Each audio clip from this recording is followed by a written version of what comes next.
Hey everybody, it's Rob from Flailthroughs. This is Gundam Battle Operation, and this is a new situation battle where it's basically the Federation equivalent of the Zeon one from a while back, where you wound up with all Ace mobile suits on two different teams.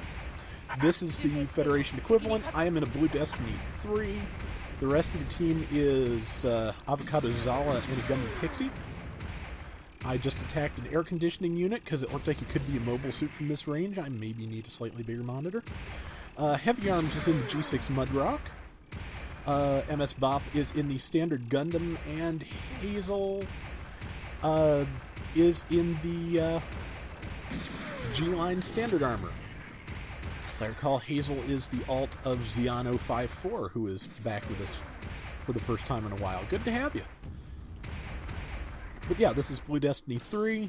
It has its head Vulcans, it has some pretty good chest machine guns, it has some missiles, and of course, if you can live long enough after taking damage, it has Exam. No guarantees on that. Fire a little bit wide. I knew I probably was going to, but I was afraid I would lead the shot too much in the other direction if I adjusted, so I was just going to chance it. My fault.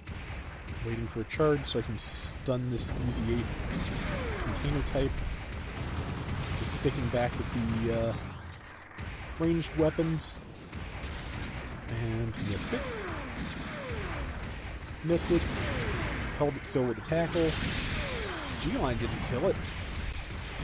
And I got it with my chest guns, I think.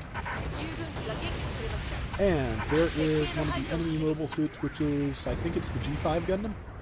Yeah, which means it should take extra damage from me when I can hit it, which is not always. If somebody else killed it, I'm fine with that, because I'm not dead. And I've got a charge. And I just need something to fire it at. Seems to be some action going on around the base. Should have fired on that guy on my right, but saw that one ahead of me and went for it.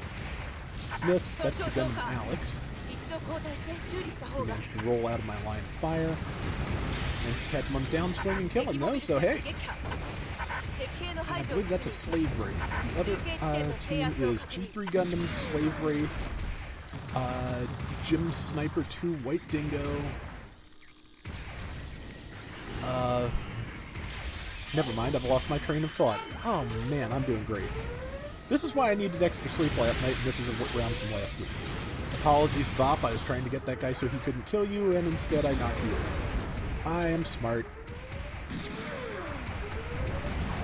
Did I missile them? I missiled somebody, I think. There's that gun again, and I am in exam mode now, I think. Yep, because all my stats are boosted.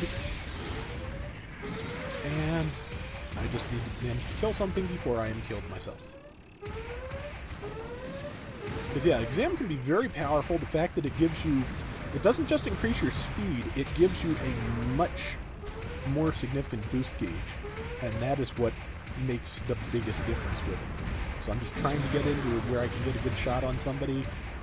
Managed to tag the Alex. Managed to knock down the Alex.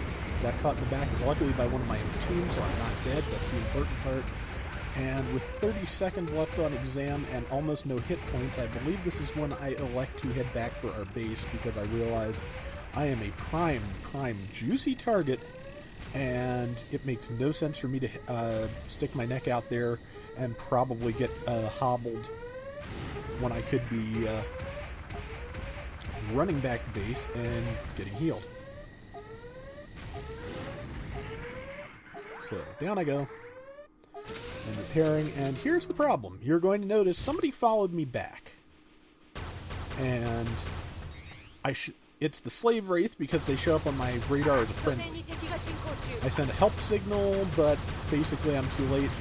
If I got back in it, they'd probably have time to kill me before anything happened anyway. So I'm just waiting for a good bazooka shot on them. Since I've got 20 seconds until I respawn, I really don't have any reason not to chase them down. My ulterior motive there is to head to point B and capture it if I can, because I'm not much good for the next 5 seconds or so. So if I can get over there, I may as well give it a shot. I don't remember whether I managed it or not, because it's been a week. Heck, sometimes I can't remember that when it's been a day, so what are you going to do? But ran out of boost. It's actually faster sometimes to just redline and let yourself sink to the ground than it is to let the boost meter replenish. Leaves you more vulnerable, but since there's nothing in sight, you may as well. At this point, I may have just gone to A and respawn, because I am probably not doing the team as much good doing this as I could have the other way. But luckily, the person was so intent on spawning in and going to fight that they didn't see me taking their checkpoint. So, not a bad outcome. But this is not something I would what I just did is not something I would recommend doing if your team was not like 5,000 points ahead. That's the long and the short of that, because in a close match that would have left them outgunned, and that was a bad idea. But I have bad ideas sometimes, and sometimes I just go follow through with them like it's foolish. Somebody else killed it, and that's fine. We did really well on this, among other reasons, because their Alex player I don't think was used to the machine. So, oh man, that was a good shot. Followed chest Vulcans, because I can't get close enough to do anything better yet. Missed him. Swing blind, because I was afraid he'd turn around the corner and clock me.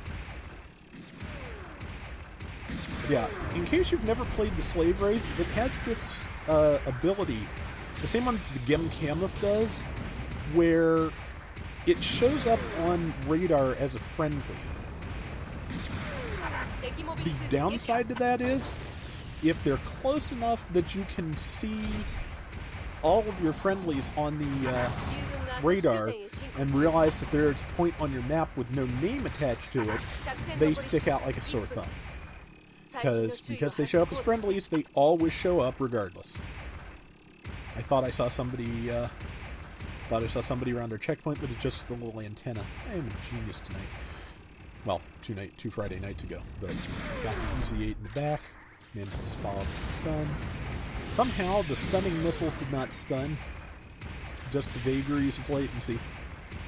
So I'm trying to get my rifle charged. Managed to get it done. And that shot hit probably just as he was dodge rolling, and so it didn't take. That tagged him, but with 20 seconds left, I don't think we're going to have time to kill him before the round is over. I probably would have been better off going for the Alex, which I think is more vulnerable to me in general. And that was just foolishness on my part. I meant to switch to the Saber, but I just straight up hit the wrong button. So, a genius am I. I didn't kill the EZ-8, but it didn't kill me. And we still won by a pretty wide margin, so it's a pretty good round. And it was a fun round. Yeah, and maybe I'll linger on the next screen, hopefully long enough for me to actually read off the full list of mobile suits on the enemy side so you can see.